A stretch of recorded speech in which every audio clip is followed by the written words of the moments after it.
Hey guys, USL's Kelsey Steele here, back to talk some more USL eCup action. We're 2 weeks into the Rocket League edition, and we've seen some stars arise during the group stage play. One of those, Birmingham's very own Kaylor Hodges, Legion FC fan, has not only been tearing it up in Group 8, but he's made a name for himself in the social media world too. So it was time we got to know the legend holding the keys. I've got Kaylor Hodges with me now. Kaylor, thanks for dropping by.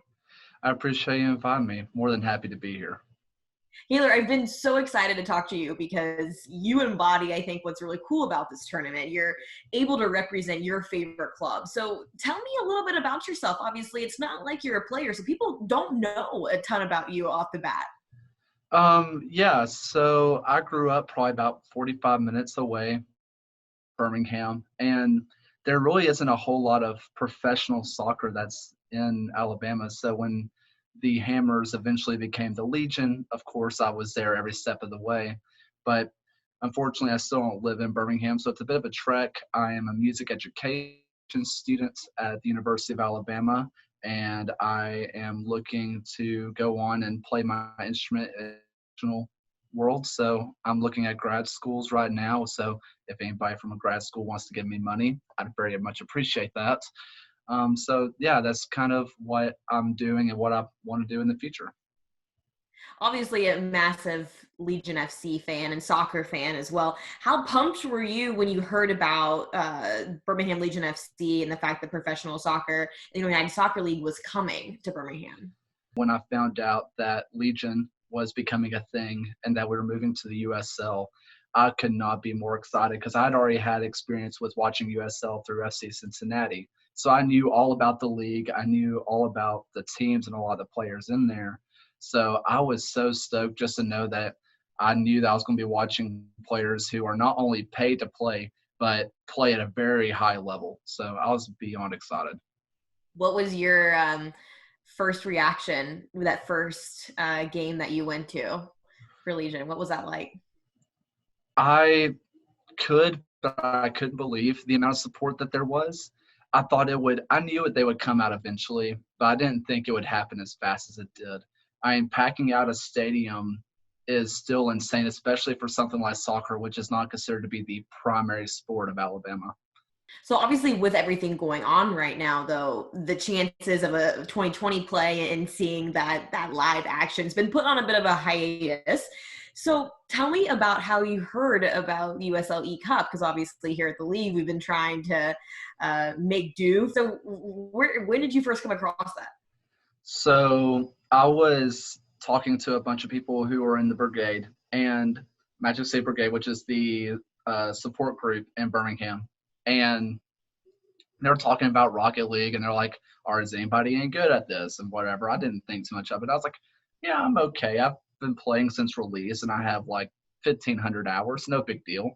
And they were like, and so they were like, oh, that's cool. And I get a DM, and it's just like, hey, just let you know, you're playing in this thing called the eCup. Congratulations. So I was kind of voluntold to do it, but I'm really glad that it happened because I didn't think it was going to turn into something this big. So I am very, very happy about finding out about it.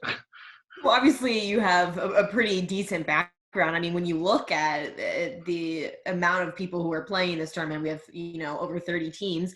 Very little of them have prior Rocket League experience. So that's a huge advantage for you. I mean, after your match against Tulsa, you actually uploaded an entire analysis of game one to YouTube, which is just absolutely incredible. I want to actually play a quick snippet of it for you right now. So you see the right side of my car is going to be hitting somewhat center of the ball. When you're going for a kickoff, you want to be faster than your opponent to the ball, and you want to be center to the ball. So obviously super strong out of the gate there. I think I might need to send your contact over to my pals Mike Watts and Devin Kerr. but seriously, what made you get in there and decide, I think I'm going to bring a game down today? So something that they had picked up on in the broadcast, which is very funny because I never talked to them about that before, but I am massive into breaking things down, from me playing my instrument, from watching soccer to even just doing Rocket League stuff. I love watching film. So for me, it just seemed like a no-brainer. This is something I enjoy doing, and considering people have enjoyed the eCup, I was like, maybe people would enjoy watching me talking about my own game. So I just thought it'd be something I'd release, talk about my thought process. Honestly, it was really well done too. I felt like in the first 5 minutes, I learned more about Rocket League than I had in this entire 2 weeks. So, I mean, it was great for just me being a spectator and someone who's trying to cover all of this. I mean, obviously, your background has proved dividends here in the first 2 weeks. You were named to the Power Pack after week 1 play, which is huge. What do you think are the top 3 keys to winning not only a Rocket League game, but the USL Cup? So the biggest thing that it kind of comes down to is just being smart. Number one is just being smart with the ball. What are you close enough? Are you too close to the person with the ball? Are you giving them too much space? Pretty much just be smart. You don't want to dive head first. It's kind of like watching – have you ever watched 5-year-olds play soccer where they all just chase the ball and they all go over here and they all go over here? And Yeah, you they call know – it a beehive, right? yeah, Yeah, that's yeah. what you want to avoid in Rocket League. It's the same exact thing. You don't want to just be chasing after the ball because eventually somebody's going to figure out where the ball is going and score a bunch on you. Second thing is I think kickoffs are the most important. As you said, the very first thing I talked about was the kickoff. I mean, if you can – I've lost probably 80% of my matches that I've ever played just because I was terrible at doing a kickoff, or I lost because of a kickoff, because it gives you immediate possession, because it's not like normal soccer where you say this team will start with the ball. It's both teams have an equal shot at the ball, and so whoever gets the ball first is probably going to score. The third one, I would say just being smart with attacking. How much aggression do you want to go for? Do you want to bump another player? Do you want to shoot the ball? You just have to decide what do you want to do with the ball and what do you want to do on the offensive half. It is without question that you've been making waves on social media. But, Kaylor, with quick success comes quick scrutiny. And you were subject to that this week. So I'd like to give the floor to you for a moment. Did you consume any soda-related products? Dare I say Code Red? No, I have not had a soda in the last 3 months. That was a part of my New Year's resolution. That the only thing that I've been drinking has been Red Diamond sponsored coffee.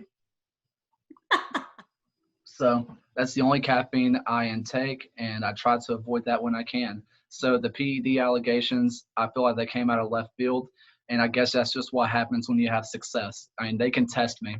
I'm clean.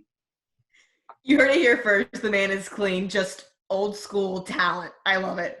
Lastly here, Kaylor, a massive part of this tournament is the charitable component of it. So Beham Strong Fund is your local charity raising money for the COVID-19 outbreak. What has it been like for you to be the representative of this initiative for Birmingham Legion? Honestly, this has been the best part of this whole experience, because knowing that not only am I kind of the face of trying to raise this money, trying to help my organization raise money for something that's a lot deeper than USL and soccer and Rocket League itself. It's been massive for me.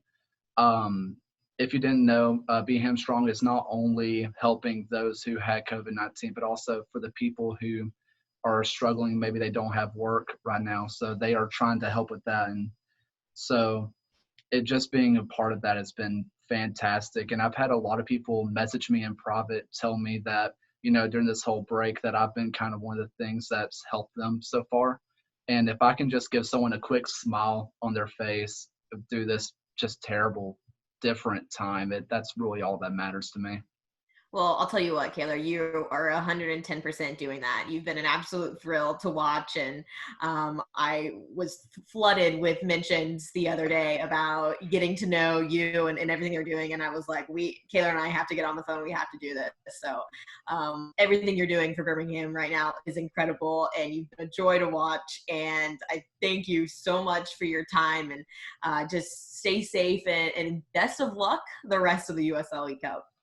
Thank you. You as well. Thanks, Kaylor.